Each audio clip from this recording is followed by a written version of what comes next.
Keep Track Overhead Storage Installation Video. Okay, so when I walk up to a house, I check out to see what the outside structure looks like.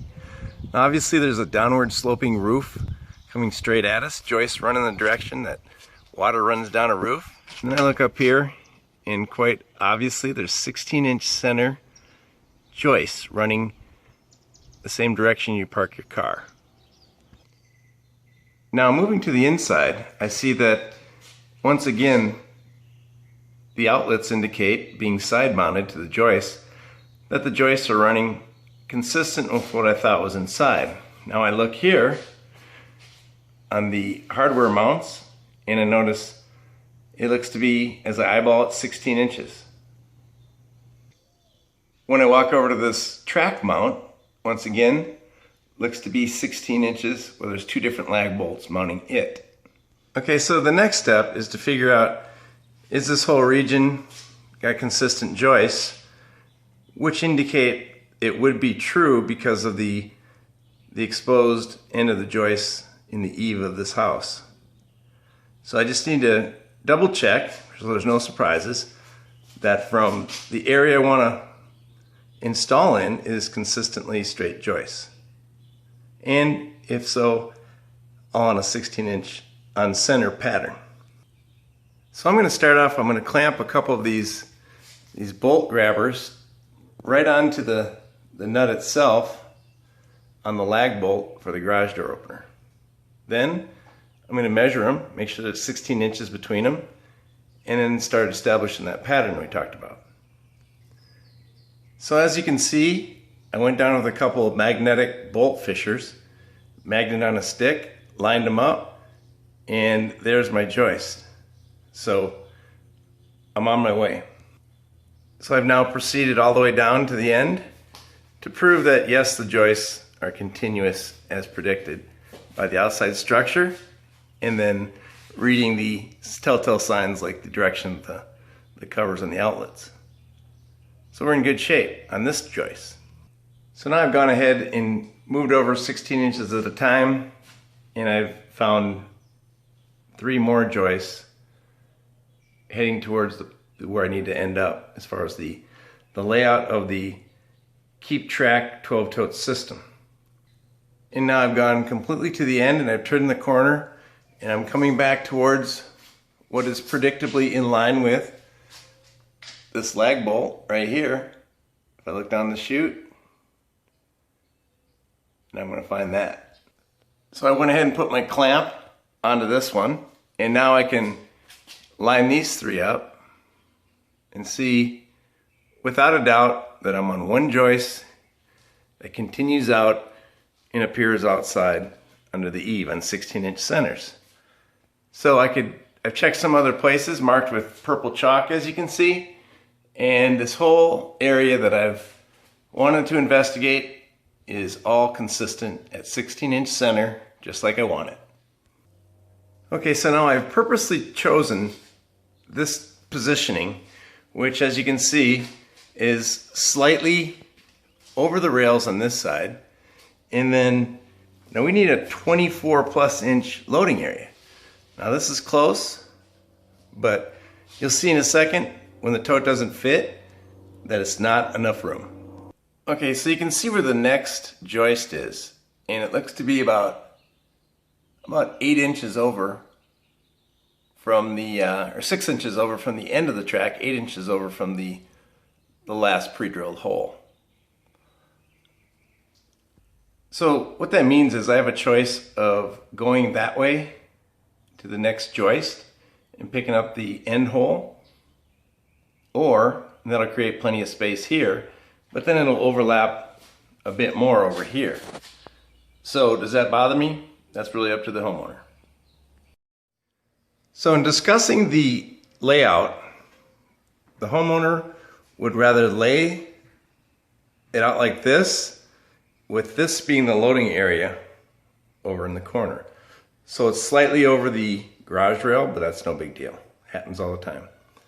So this is where it's going to center, so it's going to come close here to the rail, and you'll see. So what I'm going to do is I'm going to center it. I'm going to center it on this hole here, which there's 5 groups of 3 holes each. So I've established the center of the joist. Now I'm going to find the center mark, which is right here. I'm going to go ahead and set the 1 screw. Now from there, my little trick for establishing square to the building is to get up against the screw, since that's the point it's pivoting on, and set the distance by rotating this to the same spot. Double check it on this side, and it's good.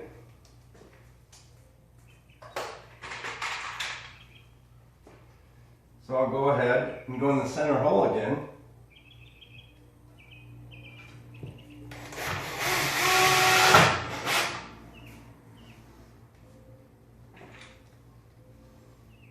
On each of these.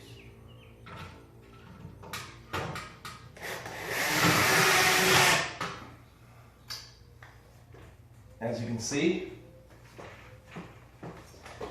I need to move my ladder once.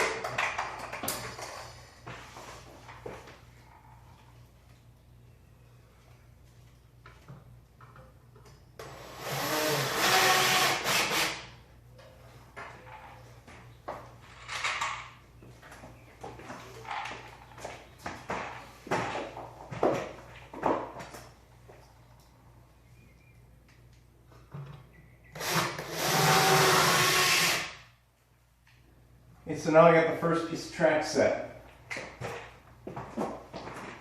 So the next step is to load the jig. Okay, so now it's time to load the jigs. So I put the post facing each other as such, and then of course put them 76 inches apart. And then what I do is I'll place the pair tracks back to back. So generally need to be reversed. And there'll be 2 in this first one.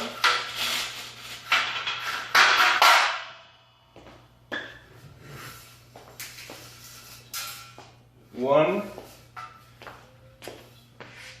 in the last one.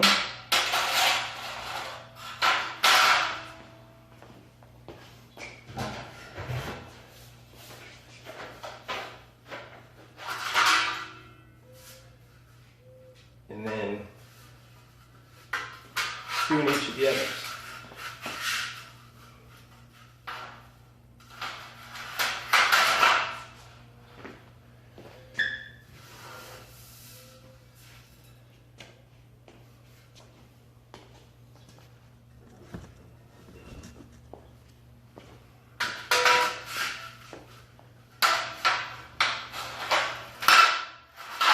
So now I just need to screw all those into the bent out tabs.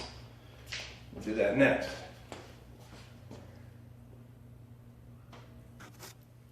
Okay, so now I'm going to load the pairs. So what I do is I put one screw in,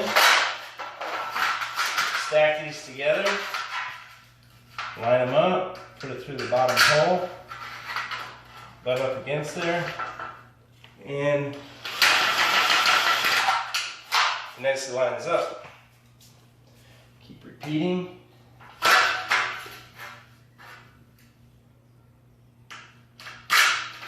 so.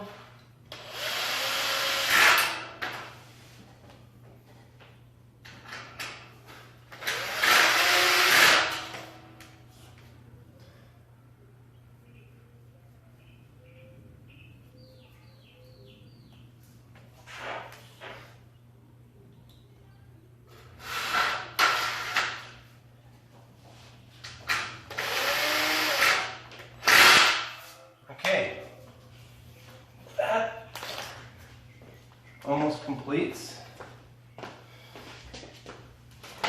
Jig up in the first piece of track.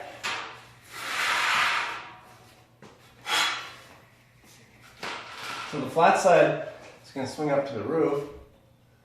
So I carefully guide it in both troughs. So it hangs like this. Now the next step is to have identified the truss that we're going to line up with, the joist. So, you know, here's a, let me find one. Well, there's one here that I had marked previously, and one here. So obviously, you want it in the middle. We just need to get out of it. There's one. So let's just go with the one. I see the marks on the other anyway. Now I'm going to swing it up, have a screw ready, and center it on this joist. So I'll set my ladder up to be climbed, and what I want to do is set it up such that I'm hitting right here. So what I'll do is, I'll first go up, raise this up,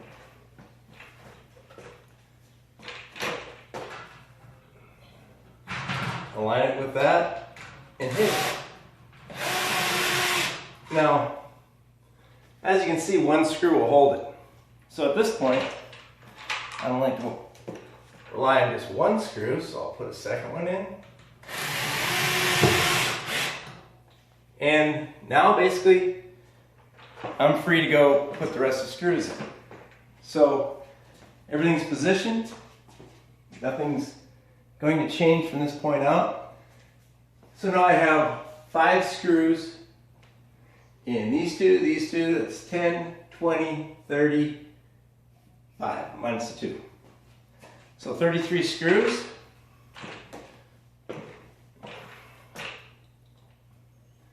So I'll hit those. This is my favorite screws here.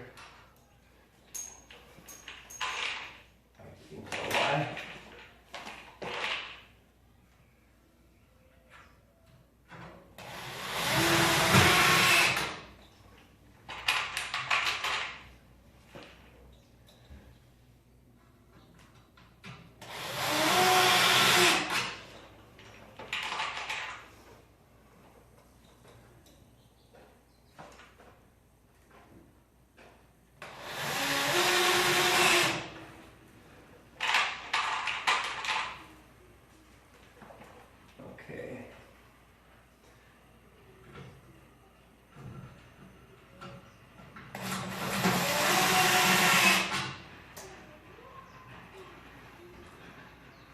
See this go smoothly. Now that you're done fighting the gravity, you can help my use of the jig. Okay, so now I'm going to make sure, count 5 in each.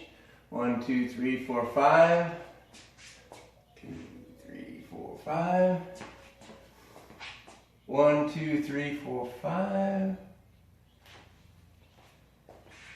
2, 3, 4, 5. This is very important. That everyone, well, I'm glad I counted. Right here in the middle. So the last screw, I happen to miss one right smack down in the middle.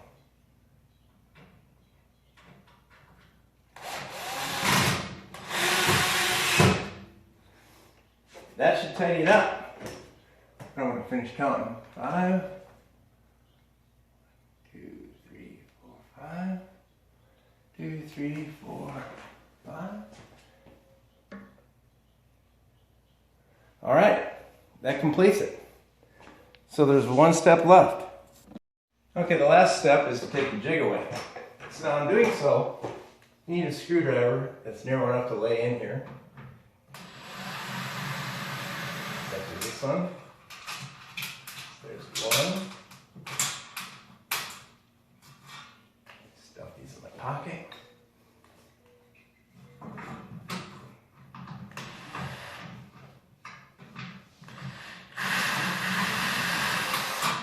Two.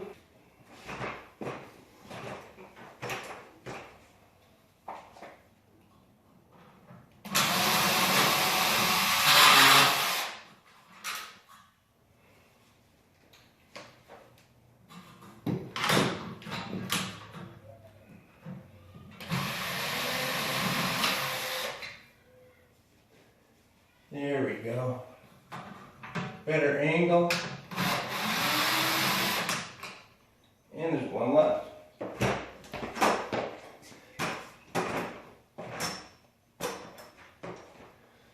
Just grab it with a hand.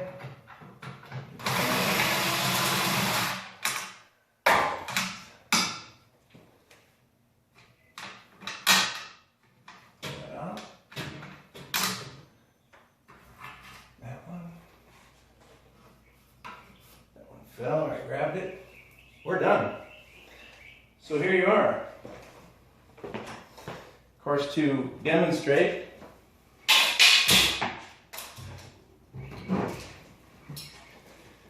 what I'll do is I'll come up and show you the loading area that we left in the fit. So from here, this is of course empty, but it's not a problem. Clean space, snug fit, all the way through, always perfect. And that's it. That completes the installation of a 12-toed jig. Thank you.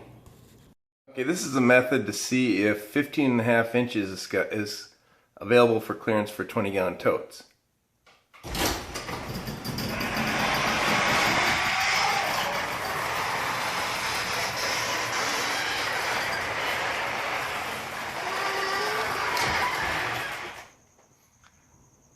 Wow. At 16, they all hit. Not a wiggle. Not a bump. That one got tapped around a little bit. Barely.